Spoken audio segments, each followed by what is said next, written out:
everyone, Radhe Radhe. So I'm feeling extremely exhausted right now. Saturdays are a very, very busy day for me. I have a 2-hour meetup in the morning, then I do a Gita class, and then I studied Shikshashtakam with a friend, then I had another Gita class, then and I had stuff to do in the middle. I'm just very, very exhausted, and my brain is not working very well. So I'm going to do this. I'm going to do one verse today instead of the two I usually do. I still have 3 to catch up with the 2.5 months break that I had taken earlier, so that's just the next 2 days I'll be done with that. And then I have a decision to make about whether I want to continue to do 2 every day or if I want to do 1 a day, go back to my original plan for doing 1 a day. I'm liking the cadence of 2 a day, so I might go back to 2 a day. But anyways, today I'm going to do just 1. I'm very, very tired, but very happy. It's just my brain is not working very well. So I apologize for not being able to do justice to this verse like I should be doing. But I'm just going to read it out. I think as much as possible, I want to be as consistent as possible. Even if I'm reading it and I'm not fully understanding it, but if I had good energy, then I would have brought the understanding of my 2 Gita classes that I learned today in Shikshashtakam and whatever I learned today, I'll be bringing into this video as well. But I wrote notes in class, so I'll read through the notes and I'll put it in tomorrow's video, the insights that I've had, because I've had a few good insights. Okay, so let's sing the verse together. Mahatmanastu mam partha daivim prakritimashrita bhajantyanyamanaso gyatva bhutadimavyayam. O son of Pratha, those who are not deluded, the great souls, are under the protection of my divine nature. They are fully engaged in devotional service because they know me as the Supreme Personality of Godhead, original and inexhaustible. So now I want to know fully engaged in devotional service, which one that is. Fully engaged in devotional service without ananya manasaha, without deviation of the mind. So those the great souls who unto me, divine nature, having taken shelter of my divine nature, render service without deviation of my mind, knowing me to be the origin of creation, inexhaustible. So those who are not deluded are under the protection of my divine nature. Okay, they're who render service. Bhajanti. Who bhajanti? Bhajanti means bhaja. That is devotional service, I think. Bhajna, people say. So, those who do that. Okay. My brain. Okay. In this verse, the description of Mahatma is clearly given. Is there a Mahatma here somewhere? Mahatmanas, great souls.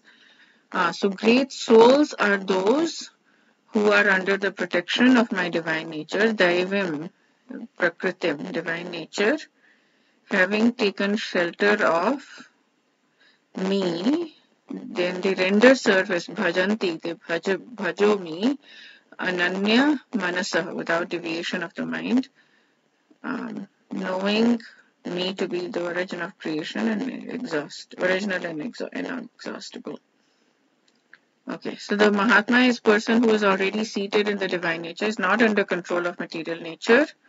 In chapter 7 is one who surrenders onto Sri Krishna at once becomes free from control. That's one qualification. That is the qualification, and one can become free from control of material nature as soon as he surrenders. That is the preliminary formula. He does not divert his attention to anything outside. Okay, so there is something that I listen to. So I have one insight that I can remember right away. My eyes are closing. There is a Sarvapriyananda, Swami Sarvapriyananda. He had this little short that I saw, reel, short, whatever you want to call it. where he said that we have, I don't know how many thoughts, thousands of thoughts, 16,000, I don't know, I might be very off with the number, but some number of thoughts every day. And they're just coming up from the subconscious and they're just surfacing and it's just useless, right? All of these thoughts, most of these thoughts, not all of these thoughts, but a large number of these thoughts are repetition. 95%, 99% of all these thoughts are repetition from, I don't know how many times we've repeated. We repeat these thoughts every single day for years, decades of our lives, for our whole life. We just repeat these thoughts. So the so that is one way of having these thoughts, of like allowing these thoughts, and we can meditate. We can try to meditate or whatever, do mantra meditation or do the Maha Mantra chanting to get out of it. But what he was saying is that if we put in this amount of energy and whatever that we've put into these thoughts that we're repeating, into the mantra that we've been given at initiation, and for me it is the Maha Mantra, Hare Krishna, Krishna Krishna, Hare Hare, Hare Ram, Ram Ram, Hare Hare. So if we do this, if we're just focused on this mantra and we're thinking about Krishna while doing this mantra all day long, we can do the rounds, the beads. Of course, we should be doing the 16 rounds or however many rounds you're doing, or less, more, whatever you want to be doing. I'm not anywhere close to 16 rounds a day. But whatever we do, that mantra, the rounds that we're doing on the beads, we're doing in the morning ideally, and we're sitting down when that is our time with Krishna, and we're crying out to him, Krishna, please accept me, please engage me in your service, please teach me how to love you, please let me learn how to love you, please be... please help me understand, that was from today's class. Please help me rekindle my relationship with you. Please help me understand my relationship with you. Please help me revive my relationship with you, my eternal relationship with you. So all of these are prayers that we can say to Bhagwan Shri Krishna while we're chanting.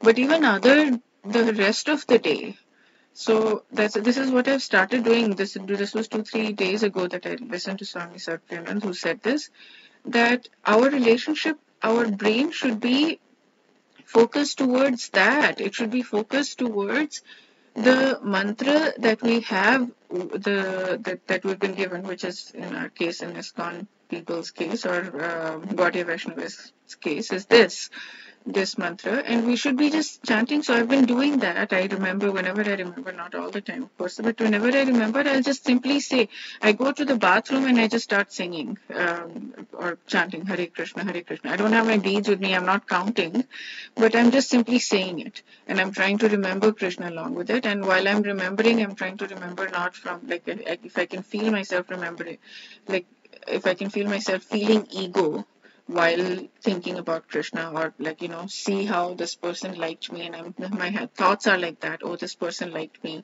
or this person appreciated me, or whatever, I did this good thing, or something like that. When I get into this ego mode and enjoyer mode, then I switch myself as much as I can. I pray, please help me switch to not be in this ego mode, and please help me be as authentic as possible and as humble as possible, and please help me be as genuine as possible, and help me love you, help me build my relationship with you.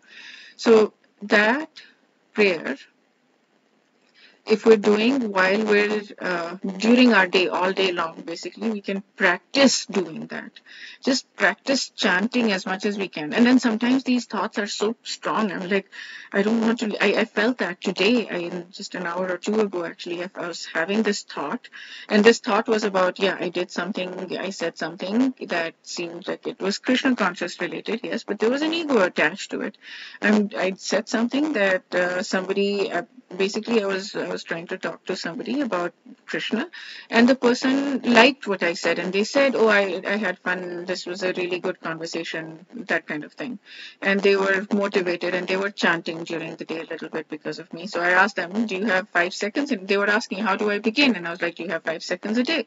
And they said, yes. I was like, okay, chant Hare Krishna once in the morning. Just start your day off with a prayer.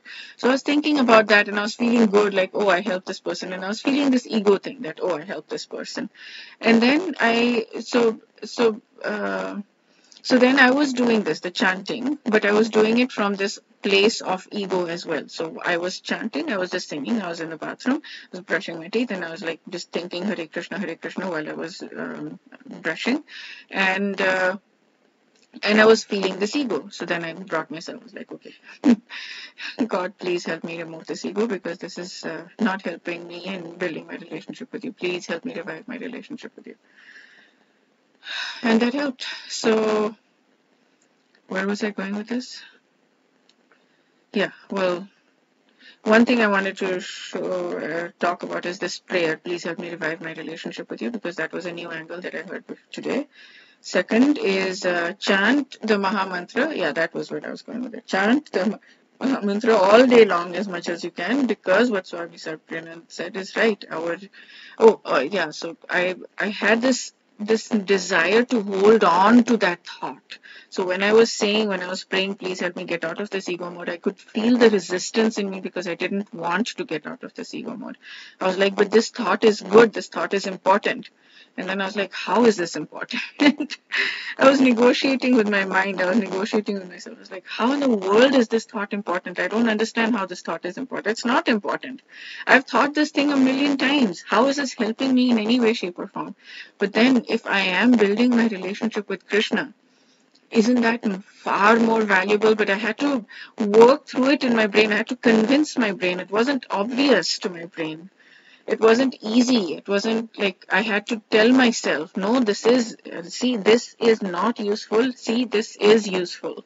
I had to negotiate with my mind. And then I got there and I was like, yeah, okay, I can feel it. I can feel that this same thought of ego is not useful and this thought of connection with Krishna is useful. And part of the way that I can feel that is I start to tear up a little bit, or I start to feel a little bit emotional. So I was like, yeah, this is so much more beneficial. And this ego thought is just absolutely not. But yeah, there is a tug of war inside me. Like, I don't want to let go of this thought. But the most important part, as as this Vipassana meditation teacher had taught me a few weeks ago, of the meditation, of any kind of brain thing that we're doing, is the part where it's not the part where you're perfect. It's not the part where your thoughts are not coming. It's not. So that's stage one, when your thoughts are not coming. Stage two is when your thoughts wander. Stage three is when you bring them back. So the most important part is when you bring yourself back. So yes, when we're thinking about all of this ego thing, there's this tug of war going on in our brain. The most important part was when I brought myself back and brought myself to genuine authenticity, and I decided, no, that's not good enough for me, and I'm not going to be accepting that ego thing. But now I did it once, and the next time it's going to be easier, and the next time it's going to be even easier, and the next time it's going to be even easier. And that's how it works. So the part where you keep bringing yourself back, that's the most crucial part. Okay, I think I've talked about a lot of different puzzle pieces and I've brought them together. Hopefully this helps. Hopefully you can hear me, even with my low voice. Okay, wish you a day filled with lots and lots of spiritual growth, and wish myself a really good night's rest. Radhe Radhe.